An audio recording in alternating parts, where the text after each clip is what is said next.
Ação! Olá, eu sou Priscila Daledoni e hoje nós vamos conversar sobre um poema chamado Poética. Ele foi escrito pelo Manuel Bandeira, que inclusive nós fizemos um vídeo a respeito dele na semana passada. Já viram? Se não viram, veja agora, vou colocar o link. E antes de começar essa análise, eu quero agradecer a um colega meu chamado João Pedro Melo, que traçou algumas considerações para mim a respeito do vídeo do Manuel Bandeira. Eu adorei. Ele deu algumas sugestões, ele comentou um pouco algumas coisas que ele sentiu falta no vídeo, então, da parte técnica do Manuel Bandeira. Então, Manuel Bandeira realmente ele tem esse lado mais técnico. Ele participou ele enviou o texto para a Semana de Arte Moderna, mas nunca abriu mão dos sonetos, por exemplo. Ele utiliza dos versos livres, mas ele balanceia. Então ele é um pouco diferente dos Andrades.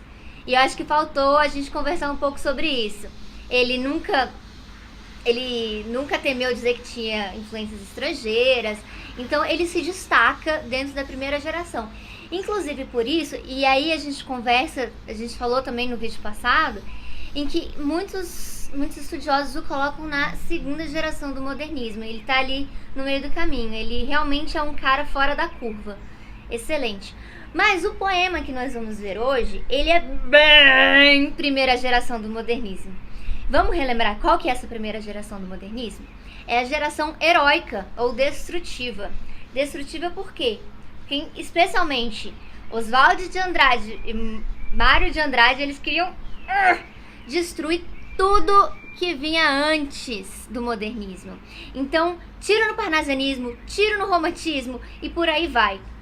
Eles acreditavam que para construir essa arte nova, que era a arte moderna, eles precisariam primeiro nos livrar dessas artes antigas, que segundo eles já estava ultrapassada.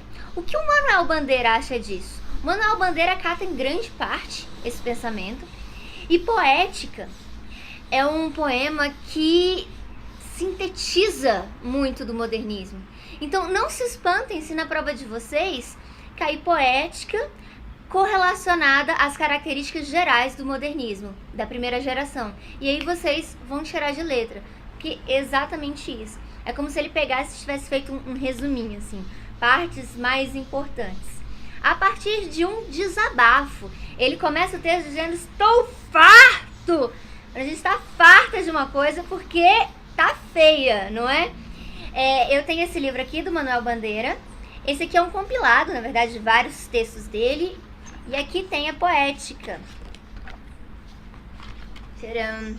Então, para quem quiser comprar, existem outras versões com Poética também. Essa é que por acaso eu tenho em casa.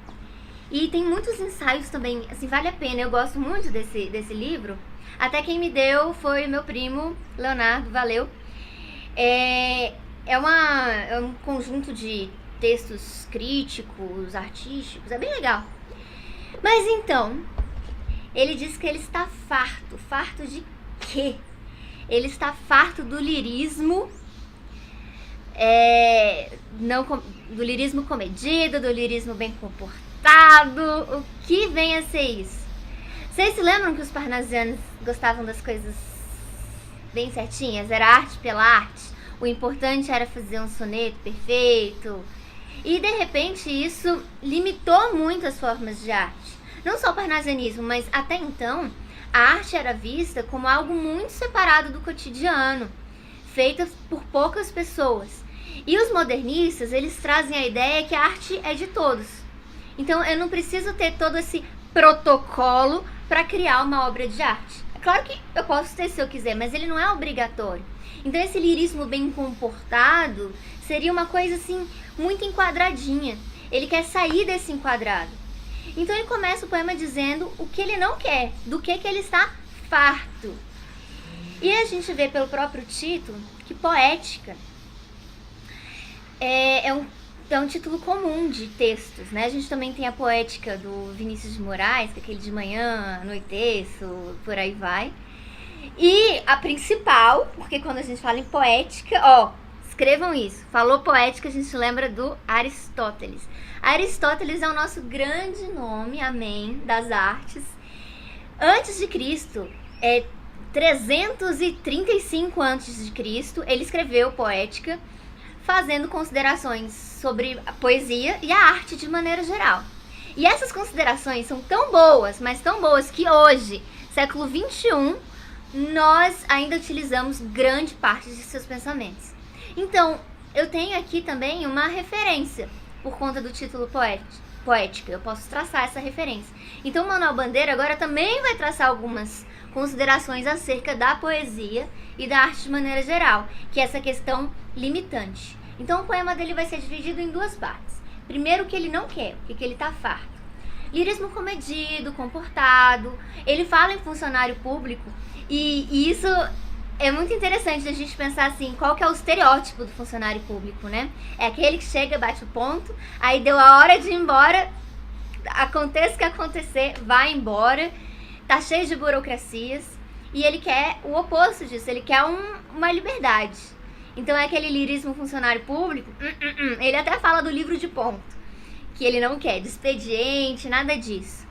Ele reclama do lirismo do dicionário, aqueles lirismos que você vai procurar. Deixa eu pegar aqui o dicionário, a palavra mais difícil que eu vejo. Ninguém vai entender, então vou colocar no meu poema. Não, aproxima. Então ele traça também uma relação aqui com essa língua brasileira, que é outra questão de que trata muito a primeira geração do modernismo. Essa língua que é nossa. Por que nós vamos utilizar uma gramática portuguesa se ela não tem as nossas características, as características do nosso povo? Então é uma discussão muito em voga, também pode ser cobrado. Então ele fala bastante dessa língua nossa, dessa sintaxe de exceção que a gente não usa. Então, por exemplo, não se começa a frase com pronome oblíquo átono. Quem diz que a gente não diz me empresta um dinheiro? Não é? Empresta-me, empreste-me. É muito formal. Então, assim, no dia a dia o brasileiro não utiliza e já não utilizava naquela época. Essa é uma crítica ferrenha. E ele também fala um pouco da baixo lirismo namorador, raquítico, sifilítico, esse lirismo de excessos, bem comum ao período romântico. Então é trazer mesmo essa poesia pro cotidiano, pro dia a dia. A vida do Manuel Bandeira é muito do que ele escreveu. Quando a gente lê a biografia dele e lê as obras poéticas, a gente percebe uma regularidade. Então a gente vê que realmente ele tem uma filosofia de trazer o que ele vive, o que está presente, sem elucubrações. E aí, por fim, ele fala o que ele realmente quer. É o lirismo dos loucos, dos bêbados. O que os loucos e bêbados têm em comum? A falta de razão. Eles falam o que querem, o que pensam, sem censura. Os clowns de Shakespeare, clowns é palhaço, mas quando a gente fala dos palhaços do Shakespeare, a gente não costuma traduzir. Então é essa liberdade. E ele fecha o texto com a frase mais importante de todas, que eu até vou ler, que é: não quero mais saber do lirismo que não é libertação. Isso resume a obra. E isso resume a primeira geração do modernismo brasileiro, a geração heróica ou de destruição. Espero que vocês tenham entendido. Quaisquer dúvidas, falem comigo, estamos aí. Mais sugestões, vocês viram que eu adoro sugestões. Podem conversar comigo, a gente troca uma ideia. Curtam, comentem, ajude a divulgar o canal. E vamos lá, eu sou a Priscila da Ledone. Foi um prazer estar com vocês. Até quarta que vem.